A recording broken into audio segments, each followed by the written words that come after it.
De manière naturelle, il n'y a pas un homme qui n'aime pas la porno. Tout homme aime la porno. Sans le Saint-Esprit, c'est foutu. Au nom de Jésus, je prie que les femmes mariées, les hommes mariés vivent dans un équilibre dans leur couple. J'appelle les finances dans vos couples. Que cette année ne termine pas avec ce vent de sécheresse. Lorsqu'on s'est marié avec quelqu'un, on apprend à le connaître. Il faut connaître ta femme. Connais ton mari. Quelle est la qualité du mari que tu as? La qualité de la femme que tu as. Il y a des femmes qui m'étonnent, que quelqu'un me dise ça existe. Ça existe. Il y a des femmes qui m'étonnent, elle vit avec son mari comme si son mari était le voisin. C'est-à-dire qu'elle ne vit pas avec son mari par rapport aux défauts de son mari. Il faut vivre avec ton mari par rapport à ses défauts. Est-ce que quelqu'un a très bien entendu? Il faut connaître les défauts. Je ne parle pas des qualités ici, je parle des défauts. Il faut connaître les défauts de ton mari et vivre avec lui par rapport à ça. Ton mari est quelqu'un qui boit beaucoup, par exemple. Tu es en train d'intercéder, de prier pour qu'il arrête, mais jusque-là, en tout cas, il est dedans. Mais c'est toi qui vas acheter des casiers de bière, tu mets ça sous le lit, un casier sous le lit, deuxième casier dans le couloir, troisième casier, tu remplis le frigo. Et voici la raison que tu me donnes. Femme élevée, illuminée. Écoute ton raisonnement excellent. J'achète tout ça comme ça pour qu'il n'aille pas boire dehors. Qui t'a menti? Tu dois savoir que ce n'est que de l'appétit que tu lui donnes. Il boit dedans, il boira dehors. Dis à une voisine, il boit dedans, il boira dehors. Il boit dedans, il boira dehors. Non, dis à quelqu'un d'autre. Celle-là ne va pas changer. Ah mais oui. Qu'est-ce que tu crois? Quand tu crois que si tu remplis la maison comme un alcoolique, votre maison ressemble aux noces de Cana. Plein de bière partout, tu crois que c'est là qu'il ne va pas aller boire? Il va boire dehors. S'il y a un endroit où ton mari doit sentir qu'il est en train de vivre une autre vie, c'est chez lui à la maison. Tu dois connaître les défauts de ton mari. Tu sais que ton mari est volage. Tu sais que chez lui c'est une addiction. Il y a des hommes comme ça. Une addiction, il ne peut pas laisser passer. Clair, noir, court, grosse, main. Il frappe. Tout ce qu'il voit passe. Et c'est quand il vient le soir à la maison que toi tu te mets là dans ton salon, tu prends le keyboard, tu mets la porno et puis tu bouges tes cuisses. Tu es élevé, hein? Ton intelligence est au-dessus. Et lui il est aussi assis à côté, il est content. Écoutez, je vais choquer. Ok, il y a quelqu'un qui m'a dit choc, alors je choque. Et je sais que ça va choquer même pour ceux qui m'entendent de loin. De manière naturelle, il n'y a pas un homme qui n'aime pas la porno. Je te réchoque. De manière naturelle. Quand on dit naturel, ça veut dire on reste avec la chair, on enlève le Saint-Esprit. Parce que c'est le Saint-Esprit qui permet d'avoir de nouvelles valeurs. De manière naturelle, tout homme. Mets le pape dedans. Il n'a pas entendu, c'est bien aussi qu'il n'a pas entendu. Tout homme aime la porno. Sans le Saint-Esprit, c'est foutu. Que quelqu'un lève la main droite et dit Seigneur, merci pour ta présence dans ma famille. Seigneur, merci pour ta présence. Oh, surtout les femmes mariées, faites-le bien. Tu fais semblant ici. Lève la main. Dis Seigneur, merci pour ta présence dans ma famille. Oui. Toi, tu crois que de manière naturelle, si on prend le Seigneur Jésus, notre grâce, on le met à côté, tu crois que ton mari va refuser la porno? Tu es en train de rêver? Tout homme aime voir une femme nue. Maintenant, toi, tu es là. Ton mari est volage comme un oiseau corbeau. Lui, il est au-delà du corbeau. Il est l'épervier par lui-même. Il est le corbeau par lui-même. Il est un aigle par lui-même. Maintenant, tu es là. Tu prends, même si ce n'est pas la pornographie. Écoutez, connaissez votre mari. Tu prends, même si ce n'est pas la porno, mais tu prends les parties des novellas un peu façon là, tu les mets, lui il vient, il s'assoit. Tu dis bon, comme on est marié, c'est pas grave. Il regarde la femme là qui s'embrasse. Et toi tu regardes la télé. Et lui il est à côté. Lui aussi sa respiration commence à changer. Il commence à respirer comme un taureau, comme un buisson. Et toi tu es content dans ta tête. Ça va chauffer ce soir. Tu vois comment tu es insensé? Ça va chauffer ce soir avec qui? Avec toi ou bien avec la fille qui l'a vu là? Avec toi. Toi, dès qu'on tire seulement comme ça, crépus. Mais lui, il est en train de regarder la fille là qui a les cheveux jusqu'aux cuisses. Mais tu sais que ton mari est volage. Tu vois comment tu attires même les maris de nuit dans ton foyer, les femmes de nuit. Connais ton mari. Est-ce que quelqu'un m'entend bien? Il faudrait quelque part, dans la maison, c'est toi qui bâtis la maison. On n'a pas dit c'est l'homme, c'est toi qui bâtis la maison. Il faudrait que quelque part, tu gères ta famille selon les défauts aussi de ton mari. Tu sais que ton mari est volage. Même les tableaux des femmes qui sont un peu avec les seins dehors, là, tu arraches ça. Tu ne peux pas encourager ton mari dans ses vices, même si ce n'est pas toi qui arrêtes les vices. Je crois que là, il faut être intelligent pour m'entendre. Tu ne peux pas, même si ce n'est pas toi le Saint-Esprit qui va arrêter ça, mais tu ne dois pas alimenter ça. Toi tu alimentes ça. Connais ton mari. Ton mari, tu sais qu'il a une indiscipline financière incroyable. Dès qu'il touche l'argent, la chaussure, la veste, il va voir les amis, ils vont manger un peu de tabac. Mais quand tu sais que tu as un mari comme ça, et qu'il a l'humilité par exemple de t'amener son salaire, sois discipliné. Prends une petite part que tu vas lui donner pour ses caprices et retire. S'il travaille, toi aussi tu travailles. Ton salaire n'est pas à montrer totalement. Il y a quelqu'un qui ne va pas entendre ici. C'est pourquoi tu vas finir l'année comme ça, façon comme ça. Tu vois comment tu finis l'année, non? Tu n'as même pas un endroit où tu vends les bananes. Si tu travailles, il a aussi un travail. Même si lui rapporte l'argent, ton argent doit être de l'argent stratégique. Parce que tu sais que lui dépense beaucoup. Ton argent doit être l'argent qui va vous sauver au jour du malheur. Voilà, un pneu de réserve, il faut avoir ça. Vous savez, il y a des hommes compliqués. Hein? Il dilapide l'argent comme ça et après il revient. Il te dit, ces derniers temps ici, vraiment, les salaires qu'on nous donne, c'est très peu. J'ai un petit problème là. Trouve-moi un peu $10. Mais tu as déjà tout fini. Non, mais trouve-moi un petit 10. Tu dois avoir un petit 5 à donner. Ne donne jamais 10. Il demande 10, 5. Regarde comment tu me regardes. Tu me regardes comme pour me dire, maman Joël, moi j'aime mon mari. Oh Saint-Esprit, aide-moi avec ces femmes ici. Tu veux me montrer que c'est toi qui as l'amour, hein? C'est toi qui sais aimer un homme, non? Merci. Il faut continuer. On sera ici, toi et moi. C'est comme ça que quand on demande, on fait un appel dans l'église. Ma soeur, c'est une bénédiction que de mettre son argent dans la maison de Dieu. Je n'ai pas entendu. On va te faire un appel de fonds. On dit voilà, on doit construire l'église. Amène $500 depuis que tu es assise. Méditation. Là, c'est le moment de parler en langue. Maman, c'est pas le moment de parler en langue. Amène $500. Mais si tu es capable d'être sage avec tes finances et d'entreprendre, même si tu n'as pas 500, tu diras moi j'ai 200, je donne 200 même pour les tôles. Il faut savoir quel type de femme tu as épousé. Une femme dépensière, on ne lui montre pas tout le salaire. Parce que la femme est comme un renard. La femme, quand elle a commencé à détruire quelque chose, elle ira jusqu'au fond.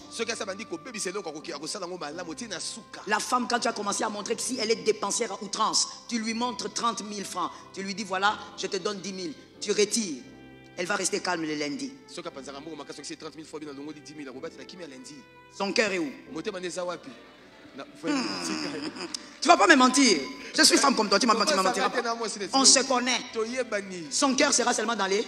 Je t'assure. Moi que tu vois ici, des fois il m'arrive. Mon mari peut venir et me dire écoute, parce que mon mari est dans les affaires aussi. Mon mari me dit écoute, j'ai fait un deal là, ça m'a donné autant. Je dis ah bon, gloire au Seigneur. J'ai ma caisse, hein. J'ai mon compte, j'ai mes choses, mais mon cœur, je suis connecté à la banque là-bas. Mon cœur est connecté à la banque là-bas. À la banque, hein? Même pas dans la même là-bas. Mon cœur bat. Quand il vient, je lui demande, tu as retiré quelque chose? Il me dit, non, je n'ai pas retiré. C'est pour tel projet. Ah. Tu n'as pas retiré même un peu. Ça, c'est pour savoir s'il y a les moyens que je puisse faufiler. Je connais la femme. Son cœur sera dans les 30 000 là. Jusqu'à ce qu'elle va te prendre tous les 30 000. Elle va revenir. Est-ce que tu ne peux pas me donner l'argent? L'huile est finie. Oh, l'huile? Oui, il y a plus d'huile pour préparer. Tu lui donnes. Elle part. J'avais oublié, la tomate là est devenue pourrie. Donne-moi. Jusqu'à ça va finir. Si elle est dépensière, c'est ce qui va se passer. Quand tu as une femme dépensière, monsieur, connais ta femme. Ne va pas empêcher la réalisation de tes projets parce que tu as épousé une femme dépensière. Il faut la gérer. Au nom de Jésus, je t'interdis de rater ta saison à cause des dépenses. Qui m'a donné un amen avec autorité? Homme comme femme, je t'interdis de rater cette année parce qu'il y a des dépenses à côté. Il faut savoir gérer. Est-ce que quelqu'un m'entend? Je vais te choquer. Alors je sais que ça va déranger beaucoup de gens, mais il faut dire la vérité. Par rapport à ce point, je veux que tu prennes d'abord le verset Proverbe 22:3. Comment Proverbe 22:3. La Bible dit, l'homme prudent voit le mal de loin et il se cache. Proverbe 22:3. Proverbe 22:3. L'homme prudent voit le mal de loin et il se cache. C'est-à-dire, tu dois connaître les défauts de l'autre. Ce sont des dangers que tu dois voir, tu dois connaître. Tu vois, tu dis non, mon mari il est comme ça, il faut que je le gère comme ça. Ma femme ici, si je ne fais pas attention avec elle, on ne va pas acheter une maison. Je dois la gérer. Tu dois voir le mal et te cacher. Tu dois être prudent. Tu dois être prudent. Écoute, certains hommes, pas tous, certains hommes, ce sont des hommes à accomplir des grands projets et les informer après. Parce que quand tu veux lui dire, comme un couple normal, tu veux lui dire le projet avant de le réaliser, il prend l'argent du projet, il l'utilise pour autre chose. Il va te dire, donne-moi d'abord la moitié, je vais te rembourser avant mercredi. Je te rembourse. Qui se rappelle de son mari ici? Ok, faut pas avoir peur, c'est comme ça, maman. On sait. Même celle qui n'a pas levé la main là, c'est son mari aussi. Donc, il te dit mercredi sans faute. Et des fois même il te dit avec intérêt. Vous vous rappelez, non? Avec intérêt. Je vais te mettre même un $20 de plus. Toi tu es ma femme. Tu as peur. Toi aussi tu es faible. Quand il parle seulement comme ça, d'accord alors, d'accord alors. Tu prends la moitié. Tu devais acheter une parcelle en Passa. Tu donnes. Il part. Vous dormez, vous vous réveillez. Tu es patient. Tu dis, il avait dit mercredi, j'attends mercredi. Le mardi, il devient colérique. Tu te rappelles, hein? Il devient colérique. Mardi soir, il commence à colère.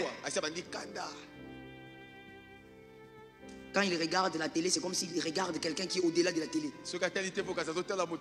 Il perce la télé. Une manière de te dire, tout n'a pas à vivre. Mercredi, il commence à bouder. Le jour du remboursement. Hein? Là, toi, tu sais un peu de mettre un peu de la douceur. Tu dis, chérie, viens prendre le déjeuner. Je n'ai pas faim. Là, c'est pour te faire croire que la situation est grave. Les hommes sont des aventuriers.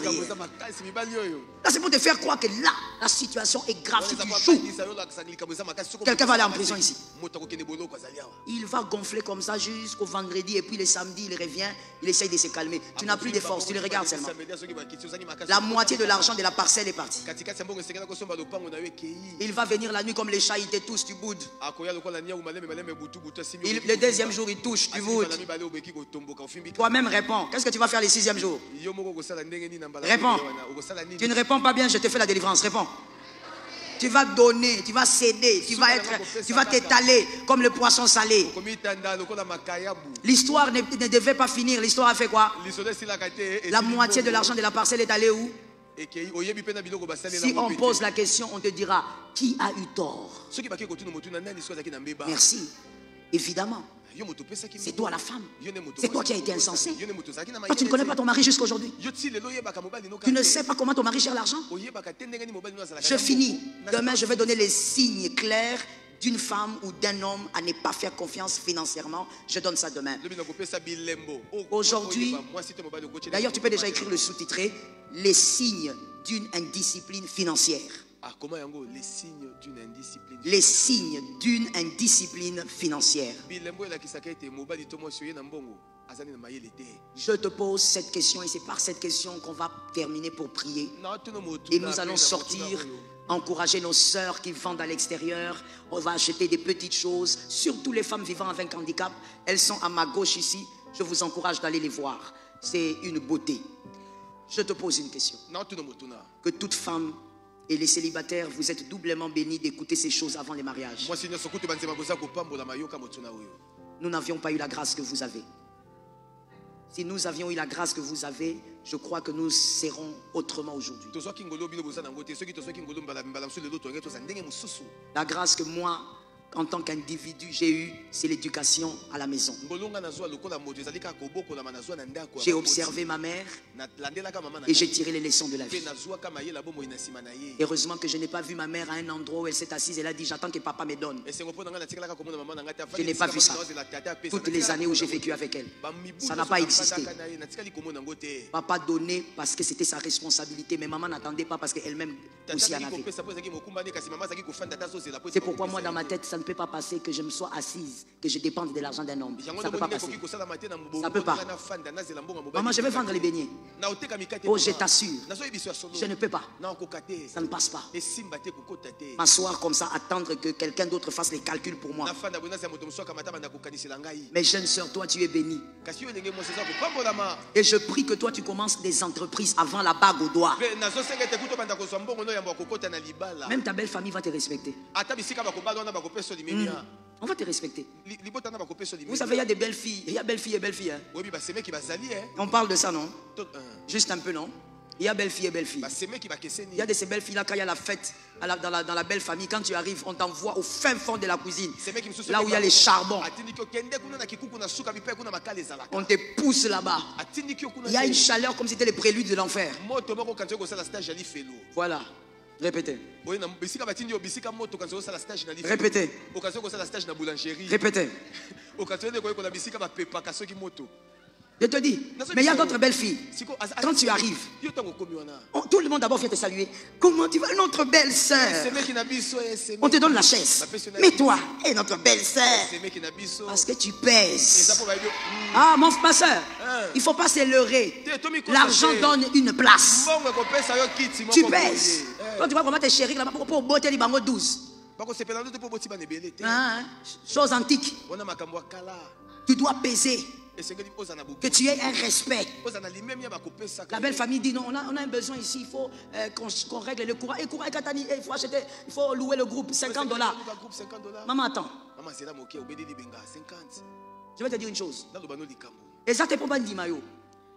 Parce que la plupart des belles familles, c'est pour ton respect. Ce n'est pas pour Bandimayo. Est-ce que quelqu'un m'entend bien? Ah, mais oui. Crois-moi, j'ai quelques petites années de mariage. Crois en ce que je dis. Ce n'est pas pour qu'on t'acclame tous les jours. Tu as déjà vu une belle fille qu'on acclame tous les jours. Ce n'est pas ce que tu cherches. C'est pour ton propre respect. Que certaines causeries n'arrivent pas chez toi parce qu'on te respecte. Je vais mettre une virgule. Écoute-moi bien. Il y a certaines belles filles dans certaines belles familles. On ne peut pas dire, tu sais qu'on était resté ici, bâton Akio. Parce que tu as un respect comme tel qu'on ne peut pas te parler de toi. 3, 2 personnes par là dans la famille, mais en général, ils ne le feront pas à cause du respect. Mais toi, depuis, quand tu as cette belle famille, tu viens toujours avec les pagnes collées, serrées, beaucoup de couleurs quelque part. Tu dois maintenant ne pas attendre quelqu'un. Il faut que les choses changent par ton intelligence. Voici la question. Ça fait combien d'années que tu es marié? Tu as bâti quoi? En dehors des maternités que tu as fait, même là-bas, la coucheuse te connaît. Elle te connaît. En dehors de ça, qu'est-ce que tu as bâti? Dans un couple, on fait les bilans. J'ai été avec toi pendant combien d'années? J'ai bâti quoi? Voici les bilans qu'on fait. Un. On a combien d'années de mariage? 2. Nous 2. Nous avons bâti quoi? 3. Je suis ta femme. Mais je suis appelé aussi à me réaliser. Moi-même, je suis devenu qui? J'ai bâti quoi? À côté de toi, toi en tant que chef, tu as fait de moi quoi? 4e, je suis ton aide. Ce n'est pas ta maman, ce ne sont pas tes frères. Qu'est-ce que j'ai fait de toi? Quand je t'avais pris, tu étais qui? Tu es devenu qui aujourd'hui? Ce sont les 4 bilans à faire quand on est marié. Tu ne dois pas manquer de les faire. Que Jésus nous donne la victoire. Est-ce qu'on peut prier maintenant? Les célibataires, s'il vous plaît, tenez-vous debout de là où vous êtes. C'est pour m'aider à différencier. Oui, ce n'est pas un problème. C'est une bénédiction aussi d'être dans les célibats. Oui, parce que toi, tu as le temps de choisir un bon mari, maman. Pendant que je parlais, là, il y a une femme elle est fâchée jusqu'à la fin. Parce qu'elle pense à son mari, donc comme elle ne peut pas divorcer, Kanda et Mathieu. Elle se demande pourquoi j'ai trouvé cet homme. Je l'ai trouvé où? Donc les célibats est aussi une bénédiction. Maintenant que les femmes mariées m'aident, qu'elles mettent la main sur la poitrine. Vous êtes veuve, vous êtes une femme seule. Mettez la main sur la poitrine, je veux prier par catégorie. Que vous soyez en présentiel, en distanciel, recevez cette bénédiction ici. Au nom de Jésus, je prie que les femmes mariées, les hommes mariés vivent dans un équilibre dans leur couple. J'appelle les finances dans vos couples. Que cette année ne termine pas avec ce vent de sécheresse. Je fais déménager la sécheresse au nom de Jésus. Que la sécheresse déménage par le feu de Dieu. J'appelle l'abondance dans vos maisons. Mais j'invite beaucoup plus la bonne gérance dans vos maisons. J'invite l'intelligence financière dans vos maisons. Je fais appel à l'intelligence financière dans vos couples. Que ton mari soit une bénédiction pour toi. Que ta femme soit une bénédiction pour toi. Que les finances que Dieu vous donne soient bien gérées pour votre bâtissement. Bâtissez au nom de Jésus. Que l'esprit du serpent sorte de vos familles. Que l'esprit du serpent quitte vos maisons. Vous ne finirez pas dans la pauvreté. Vous ne finirez pas dans la médiocrité. Un homme oint a dit, j'étais jeune et j'ai vieilli. Je n'ai point vu le juste abandonné, ni sa postérité mendiant son pain. Toujours compatissant et il prête, et sa postérité est bénie. Je déclare sur cette parole que vos enfants soient bénis. Que financièrement vos enfants ne quémandent rien. Je répète qu'ils ne quémandent rien. Que vos enfants ne soient jamais sous un régime de médiocrité, un régime de mendicité. Nous refusons toute forme de mendicité. Même la mendicité avec make-up, nous refusons cela. Nous déclarons que les enfants soient des enfants bénis. Qu'ils vivent avec ce que Dieu a libéré. Qu'ils vivent avec ce que le ciel a libéré. Je déclare que tu auras des enfants travailleurs. Ça tombe sur toi. Célibataire comme marié, tu reçois la bénédiction. Tu auras des enfants travailleurs, des filles travailleuses. Je chasse l'esprit de la paresse. Je chasse l'esprit de la paresse. Au nom de Jésus. Qu'avant même la majorité, que tes enfants commencent à entreprendre. Tout en étant écoliers, qu'ils soient capables d'entreprendre. Je déclare la bénédiction sur ton aîné. Qu'ils reçoivent la bénédiction. Qu'ils reçoivent les finances. L'intelligence de l'entrepreneuriat. Que ton aîné reçoive cela au nom de Jésus. Je déclare que les célibataires qui sont dans la salle, que les mauvais choix s'éloignent de toi. Le choix du serpent, que ça s'éloigne de toi. Tu ne choisiras pas une femme qui va te détruire. Tu ne choisiras pas un homme qui va te détruire. Tu ne choisiras pas celui qui va t'empêcher d'évoluer. Au nom de Jésus, le feu. Tu ne choisiras pas celui qui va t'arrêter. Tu ne choisiras pas celui qui va tuer tes rêves. Celui qui va tuer tes ambitions. Je les refuse au nom de Jésus-Christ. Que la grâce soit sur toi. Je bénis tes mains. Présente les mains à Dieu. Je bénis tes mains. Que les mains que je vois, que les mains que je ne vois pas reçoivent une onction d'abondance. Reçois une onction d'abondance. Gère ce que tes mains recevront. Gère ce que tes mains recevront. Que ce que les mains recevront soit une source de paix, une source de bénédiction. Que le mal ne sorte pas de ce que Dieu te donnera. Je bénis toutes les femmes qui ont exposé leur bien dehors. Je les oins et je déclare que l'Éternel fasse croître vos entreprises. Au nom de Jésus-Christ. Amen. Gloire au Saint-Esprit. Soyez bénis, soyez bénis.